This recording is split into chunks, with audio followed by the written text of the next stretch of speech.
Olá, pessoal, sejam todos e todas bem-vindos e bem-vindas. Estamos começando aqui pela nossa TV Revelar mais um encontro hoje com o estudo da obra Pensamento e Vida, que vai ao ar primeiro para os assinantes do nosso canal, os membros do nosso canal, e mais tarde é disponibilizado a todos os inscritos para que possam se apropriar do conteúdo da doutrina espírita, ao qual a gente vai fazendo meditações, reflexões, aproximações dos conteúdos, e assim quero pedir para você que chega por aqui, se quiser e puder, nos apoie aqui pelo nosso Pix, né?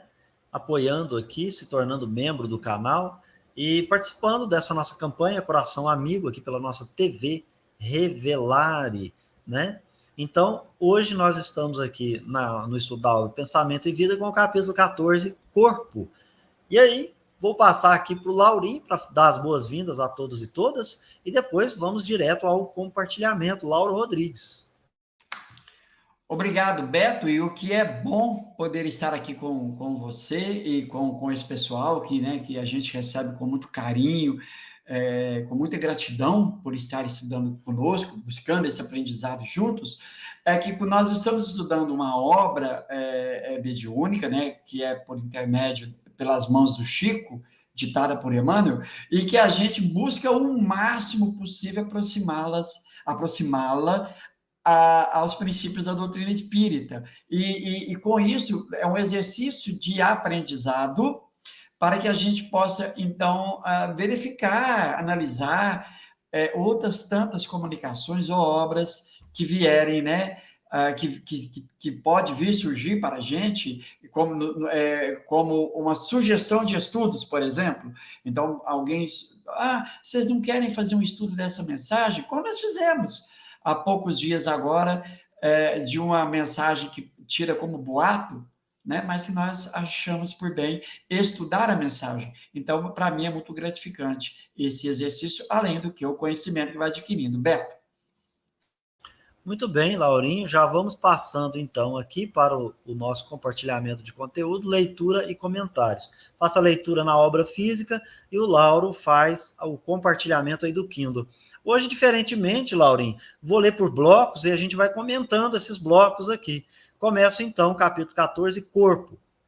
Abstendo-nos, diz o autor espiritual Emmanuel, nessa obra que é Psicografia de Francisco Cândido Xavier, Pensamento e Vida. Abstendo-nos de qualquer digressão científica, porquanto os livros técnicos de educação usual são suficientemente esclarecedores no que reporta aos aspectos exteriores do corpo humano.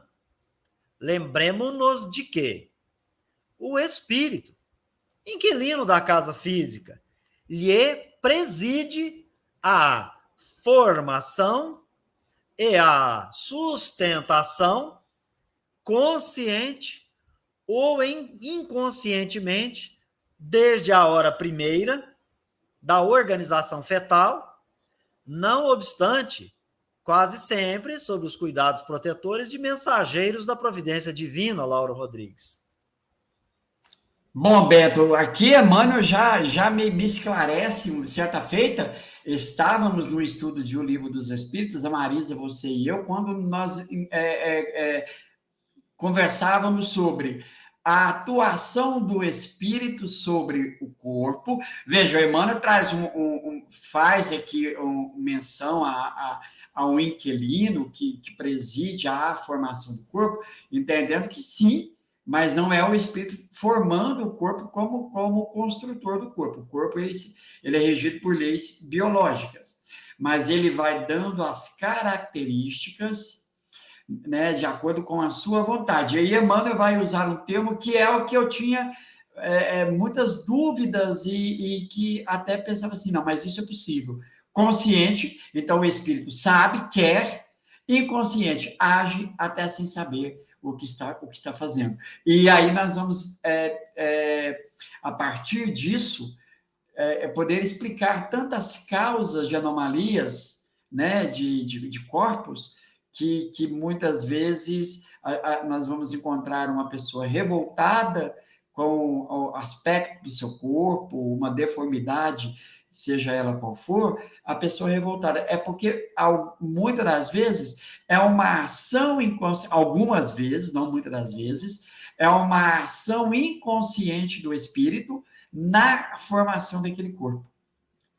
Né? Então, ele acaba prejudicando, e aí nós, o Beto e eu e a Marisa, né, nós falamos sobre culpa, medo, remorso, uma série de coisas que pode, né, vou usar essa expressão, pessoal, mas só para a gente contaminar, que pode prejudicar o corpo físico. Onde nós vamos encontrar isso? O Beto, eu tenho certeza que ele já está recorrendo lá. Capítulo 14 da obra A Gênese dos Fluidos, que é ali, Kardec vai nos dar esse norte. Beto, mas aqui, eu quero parar por aqui, que eu sei que você tem muita informação para trazer para a gente aí, que eu já estou até vendo você pesquisando aí. Beto. Lauren, então aqui, ó, nesse primeiro momento ali, algumas coisas me chamaram a atenção, até para a gente usar mesmo essas obras de fundamento aí que você falou, mas para a gente dialogar. A primeira coisa, Kardec está concordando com alguns textos do Kardec, Emmanuel está concordando com alguns textos do Kardec que vai dizer o seguinte: não falo da educação que se busca nos livros, né? Falo de outra modalidade de educação, da educação moral e etc. E aqui o Emmanuel falou o seguinte: olha, agora eu estou me abstendo de fazer qualquer digressão daquilo que você pode encontrar com o seu estudo nas obras que vão tratar da questão do corpo físico, da aparência exterior, daquilo que você vê e daquilo que você percebe como aparência. Agora, ele também vai dizer, ao menos implicitamente, que muita coisa é mais efeito do que causa. E aí a causa é o espírito. Por quê? Ele fala assim, tem muita coisa no aspecto exterior do corpo humano, isso é fácil. Mas é preciso lembrar, o espírito que está lá encarnado, que ele chamou de inquilino da casa física, ou seja, encarnado, preside a formação e também a sustentação do corpo. E isso é interessante a gente pensar nisso, né? Porque os meus vícios, o meu caráter, vai sustentar meu corpo ou vai destruir, né? Se eu estou presidindo a sustentação, eu posso estar estragando, né, a minha casa, a minha morada ali, que estou usando. E ele fala que isso acontece consciente ou inconscientemente. Aí ele vai falar, Lau, ele vai falar que é desde a primeira hora da organização fetal. E é de fato, o espiritismo vai dizer que o espírito se liga pelo seu perispírito, e à medida que as células vão se multiplicando, ele vai se ligando, vai se multiplicando, ele vai se ligando, até a idade que em tese, o corpo está todo formado, né? Mas as células, obviamente, elas são até renovadas. Então, uma célula morre, nasce outra no lugar, são renovadas, e ele, então, vai se ligando sempre ali. Aí, essa presidência é consciente, lucidez ou inconsciente. Aí eu pensei no sofrimento moral, no endurecimento do espírito, na má vontade. E aí eu na verdade, estava querendo ir mais no 262A do Livro dos Espíritos, para a gente pensar um pouco. Porque ele vai dizer assim, quando o espírito goza do seu livre-arbítrio, a escolha da existência corpórea depende sempre, exclusivamente, de sua vontade? Ou essa existência pode ser imposta pela vontade de Deus como expiação? Aí ele fala que os mensageiros da providência divina é que vão atuar. A gente tem sempre conversado sobre isso, eu acho que, de certa maneira, nos esclarece essa questão 262A, não sei o que você pensa disso. Por quê? É imposto porque é lei, então vai reencarnar. Não é? Você está naquele intervalo, na erraticidade, que você vai reencarnar porque é uma necessidade do espírito. Aí ele está dizendo assim, então como é que Deus age? Via os seus mensageiros, que vão proteger, cuidar, né, aos cuidados protetores dos mensageiros.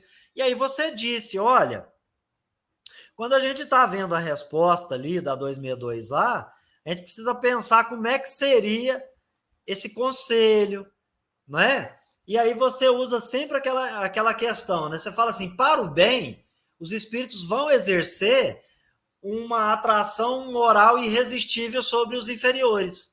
Olha a resposta. Deus sabe esperar e não precipita expiação. Então, que ele não vai interferir para você expiar aquilo que você não compreende. Mas pode impor certa existência a um espírito. Mas impor como? O Emmanuel está dizendo, através dos cuidados dos mensageiros protetores dessa criatura. O espírito familiar, o anjo guardião, sei lá, né? O anjo, né, Laura? Quer que seja, aquela cadeia de espíritos ali que estão auxiliando esse coração, esse afeto ali que precisa da reencarnação, mas por má vontade ou por endurecimento, está sofrendo e não percebe que sofre. Precisa da reencarnação, mas não entende que vai reencarnar. Então, eles exercem ali uma atração moral irresistível, mas para o bem, né, Laura? Não para tolir o livre-arbítrio. Vai respeitar o livre-arbítrio, mas sabe que tem uma lei que vai relativizar a escolha do espírito. Por quê? Há uma lei da reencarnação. Ele tem que reencarnar, ele precisa reencarnar, ele vai reencarnar. Então, eles só precisam o auxiliar, né, com seus cuidados protetores, para que não seja também uma reencarnação muito mais penosa, que ele não tenha condição de aguentá-la, né? E aí, então, é uma que pode servir ao mesmo tempo de adiantamento ou de expiação. Laurinho, passo para você aí arrematar, por favor. Não, Beto, você já disse o bem, é isso, né? Então, sofremos influência dos espíritos. Então, somos espíritos, porém estamos encarnados.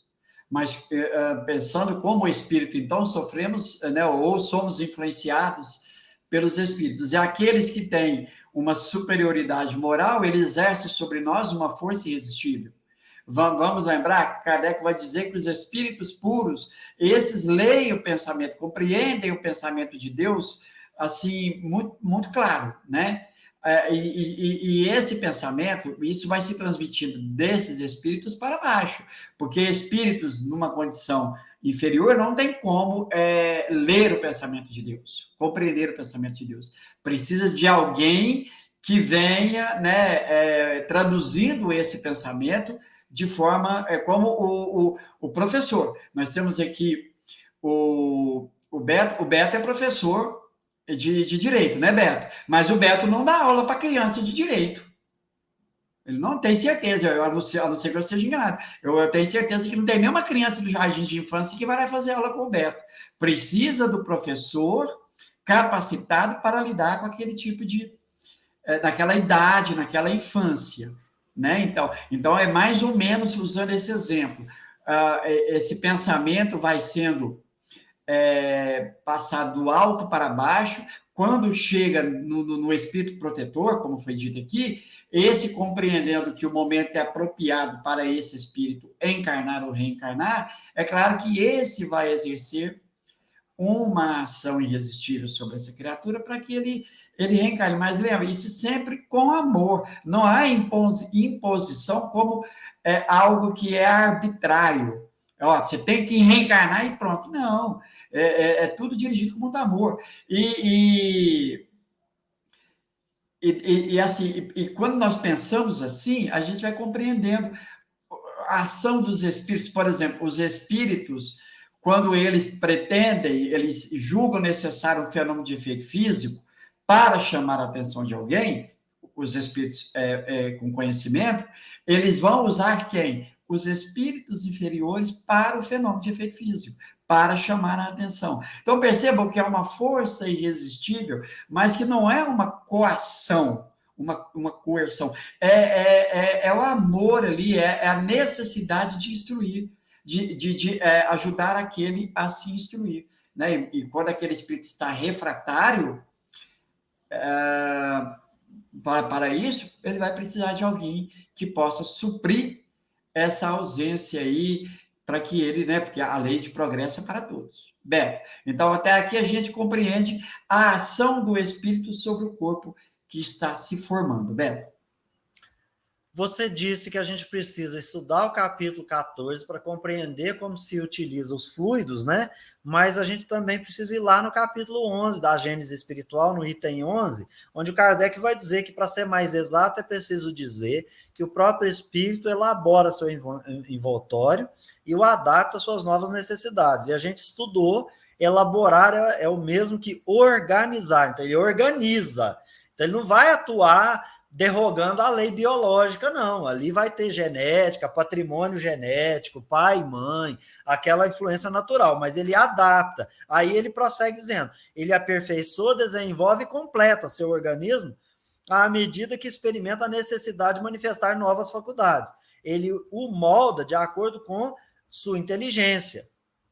Deus lhe fornece os materiais, cabe a ele fazer uso. Então, só para a gente lembrar que o Emmanuel está nesse campo aqui que valida, de certa maneira, esse primeiro parágrafo, segundo que a gente pode aproximar dos conceitos da doutrina espírita. Prosseguindo no texto, Laurinho, trazendo consigo mesmo a soma dos reflexos bons e menos bons de que é portador, segundo a colheita de méritos e prejuízos que semeou para si mesmo no solo do tempo, o espírito incorpora aos moldes reduzidos do próprio corpo, do próprio ser, as células do equipamento humano, associando-as à própria vida, desde a vesícula germinal.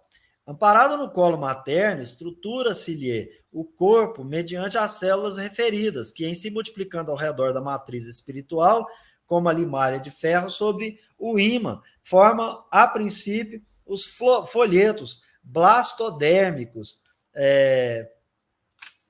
do que se derivam o tubo intestinal, o tubo nervoso, o tecido cutâneo, os ossos, os músculos, os vasos.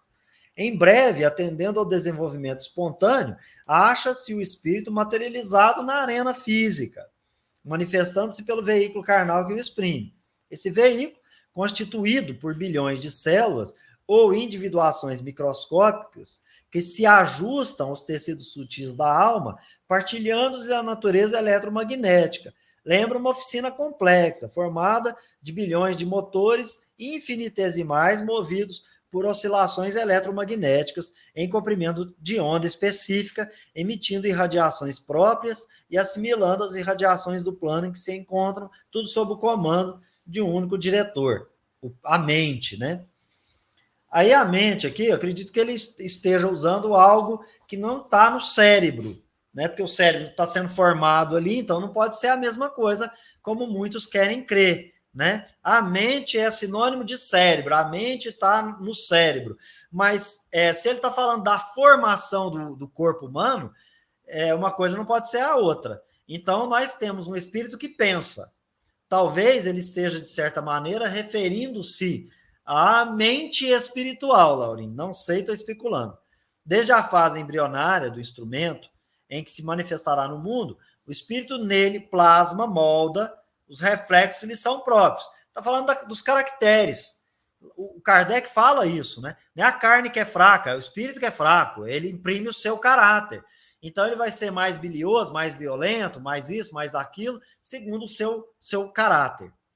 Criaturas existem tão conturbadas além-túmulo, com os problemas decorrentes do suicídio e do homicídio, da delinquência, da viciação, que trazidas ao renascimento demonstram de imediato os mais dolorosos desequilíbrios pela disfunção vibratória que os cataloga nos quadros da patologia celular. O que ele está dizendo tudo que você enfrentou, ele é um conjunto de conhecimento, de aprendizado, de patrimônio, inclusive refletindo-se no sofrimento, Laurinho. Eu penso que ele está nesse campo aqui da questão do sofrimento. E aí é possível que esse sofrimento, inconscientemente, comece a atuar na sua célula e provoque uma doença, somatize uma doença, por isso ele falou em patologia celular. As enfermidades congênitas nada mais são que reflexo da posição infeliz a que nos conduzimos no pretérito próximo, né? Está falando do sofrimento, reclamando-nos a internação na esfera física, às vezes por prazo curto, para tratamento da desarmonia interior em que fomos comprometidos. Passo para você e depois a gente volta mais um pouco. Beto, e você disse bem. Então, nós sabemos que no momento da concepção, a célula vai se multiplicando. Agora, imagina um pensamento atuando constantemente sobre essa célula primeira que está se multiplicando e que vai se multiplicando, e o pensamento agindo ali.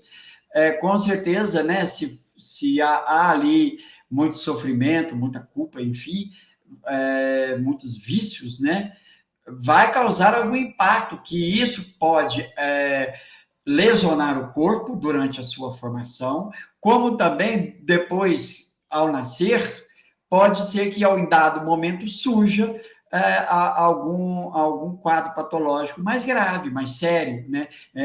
Doenças, muitas das vezes até incuráveis. Então, vamos lembrar que a célula é vida, né? Então, veja, é o espírito se comunicando com cada uma dessas células, que é vida, e essa vida, essa célula, vai se ressentindo dessa vibração, dessa comunicação, dessa onda.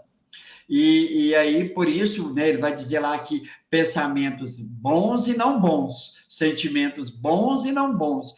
Aí nós vamos lembrar do ensinamento de Jesus, quando ele diz: onde estiver o teu tesouro, ali estará teu coração. Vamos lembrar, eu gosto muito de citar André Luiz, numa de suas obras, quando ele vai falar sobre aquela coluna central, quando o seu pensamento é só aquilo. Você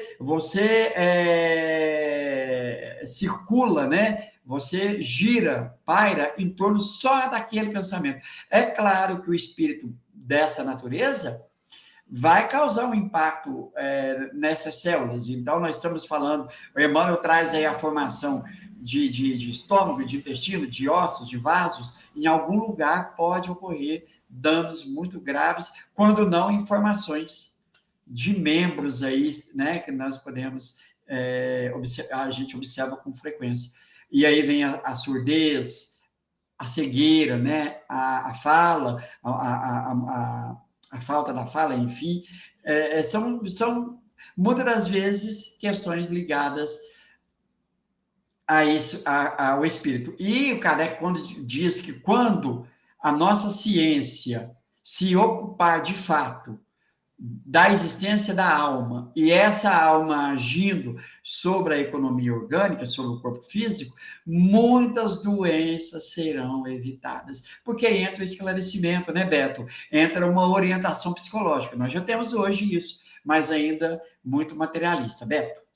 Lauren, então eu posso pensar aqui que o processo é aquele mesmo da hipnose, da sugestão, do magnetismo, não é? Que de fato, eu não estou dialogando no sentido que eu vou obter uma resposta falada, mas eu vou, à medida que eu estou agindo, naquele momento em que o espírito está na organização do corpo, e ele inconscientemente está, eu vou chamar de perturbado, mas você vai me entender, ele está em sofrimento, ele está com alguma culpa, ele está sofrendo ali má vontade, endurecimento, repercussão de vidas passadas, ele precisa dessa reencarnação, e ali, se ele está lúcido, aí então ele está atuando com consciência, aí já é outros 500.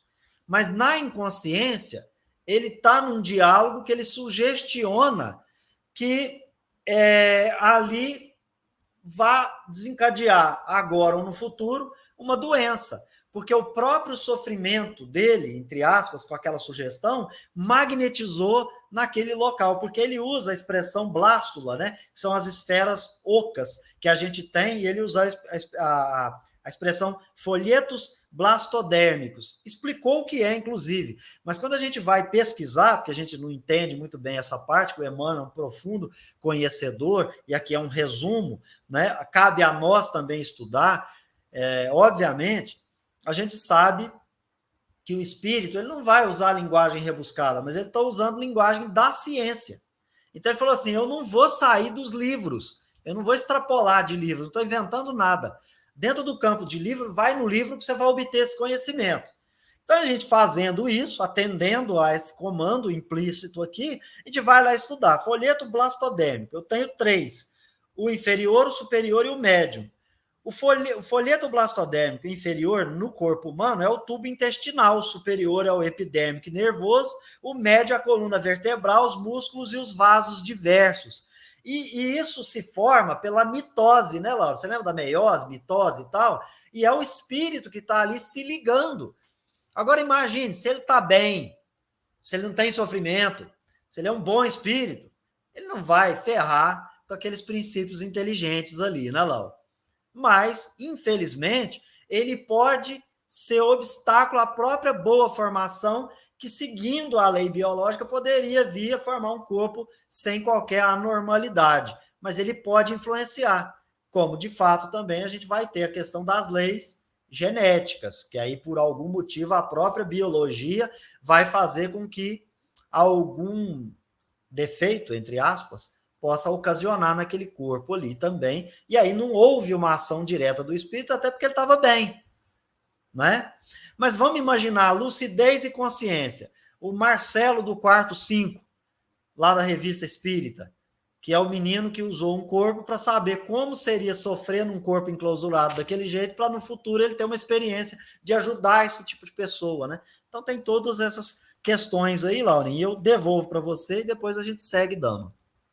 Não, só que você me fez lembrar aqui, só que me fugiu o nome aqui agora da doença, ela é psicológica, que a pessoa sente dores no corpo todo, como se fossem inflamações nos músculos, nas articulações, e que ela faz tratamento e toma remédio, e que em vários casos, que eu tenho dos estudos que eu faço da hipnose, pessoas que tinham essa doença, que procuraram profissionais hipnólogos, se curaram, não tiveram, por quê? Porque houve uma sugestão, aconteceu uma sugestão, tratou de uma causa determinada que agia, que era, né, que causava essas dores. Uma vez essa causa tratada, uma nova sugestão, ou seja, uma nova estrutura foi elaborada, a pessoa se viu livre praticamente ou completamente daquela enfermidade. Então, percebam a ação psicológica, né? A ação da alma sobre o corpo. Beto. Você não estava falando da fibromialgia, não, né? Exato, Beto, obrigado. É isso aí. Beto também é cultura aqui no Instituto Revelar e a gente sabe mais ou menos. Mentira, Laurinha, fui pesquisar. Aí apareceu fibromialgia aqui, mas eu não sabia que é uma dor que também é causada psicologicamente. Olha que interessante, vivendo e aprendendo. Muito bom, ótimo. Vamos seguir em frente aqui para a gente então encerrar. O Emmanuel prossegue, Laurinha, dizendo, né, que surgem, porém, outras cambiantes dos reflexos do passado na existência do corpo.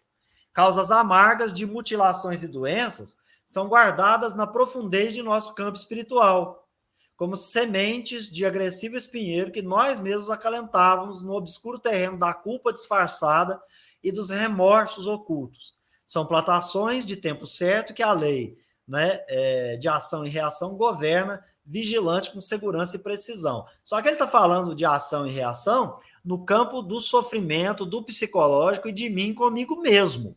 Porque tem gente que acha que a ação e reação está no outro campo, e aqui me ficou muito claro, porque ele está falando de remorso, né? De eu buscar na profundez da minha consciência, no meu campo espiritual, né? Então, o Emmanuel define essa questão aí de ação e reação, né? É por isso que, muitas vezes, consoante os programas traçados antes do berço, na escolha de provas, na pauta da dívida e do resgate, mas aí ele está usando umas expressões aqui religiosas. E aí eu vou aproximar da ideia que não traz castigo nem recompensa, mas do sofrimento do espírito, da felicidade e infelicidade, quando de fato, então, é preciso, para evoluir, o seu arrependimento, reconhecimento do erro, reparação e depois o retorno sincero ao bem, né? Penso eu aqui. A criatura é visitada por estranhas provações em plena prosperidade material, por desastres fisiológicos de comovente expressão, quando mais irradiante se lhe mostra a saúde. Então ele recupera alguma resquícios do passado, mas tem a ver com o que começou no texto. É muito mais inconsciente, porque aparentemente ele está bem, aparentemente está tudo correto, aparentemente está radiante, feliz, a saúde está indo bem, mas de repente starta o processo.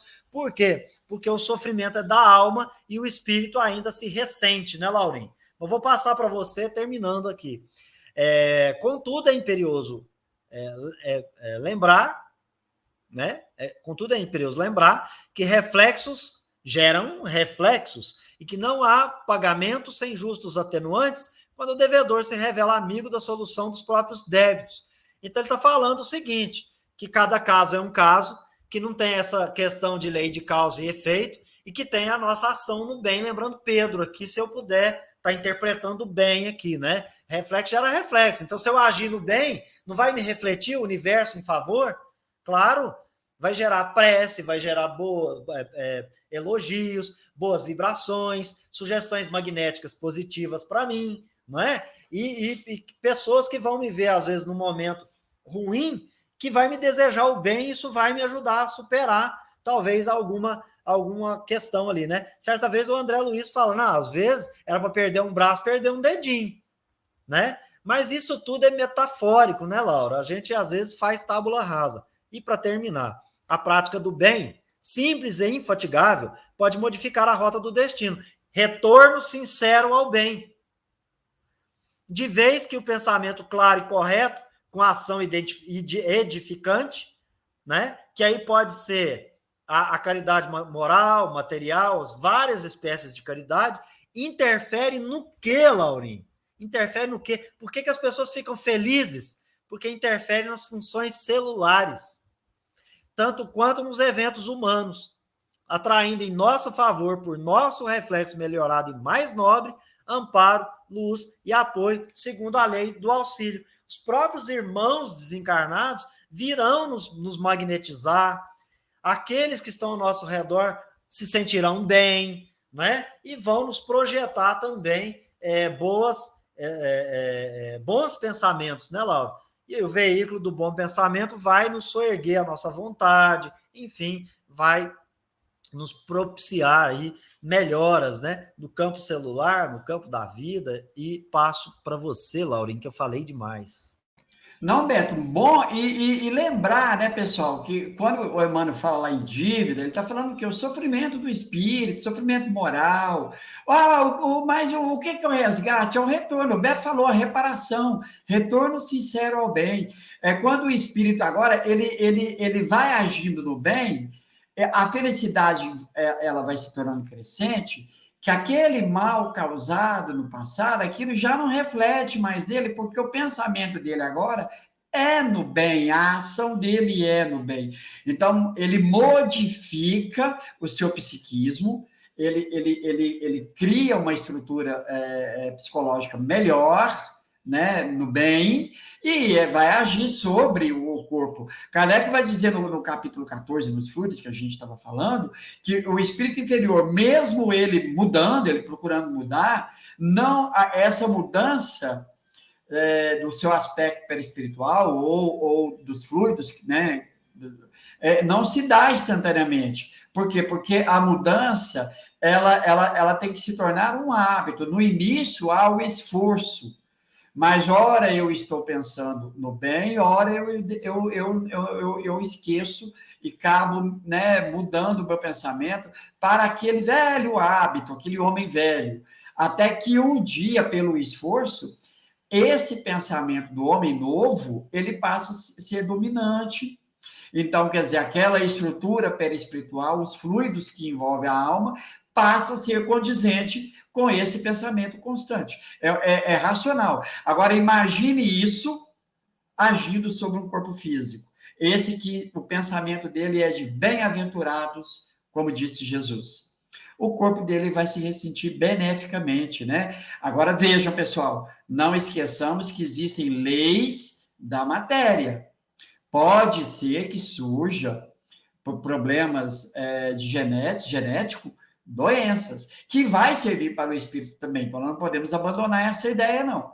E imaginar e lembrar também que o espírito escolhe conscientemente o gênero de prova, e é claro que aí, de acordo com o gênero de prova, pela sua vontade, ele vai imprimir seu pensamento, a sua vontade, no corpo que está se formando, e o Beto lembrou do Marcelo, do quarto 5, aquilo que ele quer que aconteça com o corpo, para que sirva para ele, para o propósito no qual ele escolheu. Então, é tudo autonomia do espírito. Beto, exceto aqui, quando o espírito está agindo de forma inconsciente. Mas ainda há o livre-arbítrio, né? Porque ele está agindo de forma inconsciente, então ele tem a liberdade de pensar, mesmo que essa liberdade vai lhe causar sofrimentos, infelizmente. Beto. Muito bem, Lauren, é isso aí. Lembrando, então, que quando se fala num resgate, a gente tem que pensar como entender essa palavra, como você bem o disse, eu quero frisar. Resgate é resgatar, ou seja, tirar de uma situação e ir para uma outra situação melhor. Então, você resgata. No Espiritismo, o resgate não é promovido por terceiro, o resgate é promovido por nós mesmos. Então, quem está sendo resgatado? Nós. Como? Eu tenho uma imperfeição. Então, eu vou me tirar desse ponto e me elevar para um outro, porque tudo depende de mim mesmo. Eu sou o artífice do meu destino, né, Laura? Então, é isso. Quero agradecer a Deus, aos bons espíritos, deixando aqui para vocês, assinantes, membros do canal, esse nosso vídeo à disposição, para que vocês meditem, refutem. Nós vamos voltar depois com o capítulo 15, saúde, né, para vocês. E hoje eu gostaria de pedir a vocês aí que, por favor, compartilhem os nossos vídeos nas suas redes sociais, não deixem de curtir, de comentar, isso é importante para o canal. Generosidade é isso aí, você perceber que você aciona o sininho para ter a notificação, o YouTube vai entender que é relevante, curtir, comentar e compartilhar. Além disso, os apoios aqui financeiros mantém o nosso canal no ar, tá certo? Então, quero agradecer vocês, ao Lauro e a todos, e a gente, então, se encontrar num próximo vídeo. Até lá. Obrigado, Beto, obrigado a você que está nos assistindo agora. Veja a importância de se estudar, por exemplo, esse capítulo que nós acabamos aqui de estudar, o capítulo 14, corpo, mas conversando com a doutrina espírita, com as obras de Allan Kardec. Então, nós conversamos com o Emmanuel juntamente com Allan Kardec, ou com os espíritos que estiveram junto a Allan Kardec na formação da doutrina espírita. Então, é importante, porque se a gente somente ouvir Emmanuel de acordo com o que ele vai, as palavras que ele vai trazendo, e a gente usa essas palavras com significado usual, vulgar, nós vamos falar assim, nossa, então Emmanuel está falando em castigo, em punição, num Deus severo, vingativo, lei de ação e reação, de causa e efeito, uma série de coisas que não é esse o propósito de Emmanuel aqui nesse capítulo. E sim, dizendo assim, eu estou oferecendo aí para vocês o estudo, mas, como ele disse para o Chico, fica com Kardec. Primeiro, avalie, analise, junto com Kardec. Essa é o que seria racional. Então, né, mais uma vez aqui, nesse capítulo 14, Emmanuel está show de bola com a doutrina espírita, ao meu sentir, e vou falar aqui até em nome do Beto, que já saiu aqui. Pessoal, muito obrigado, fiquem com Deus aí, e vamos nos encontrar no próximo vídeo. Tchau, tchau.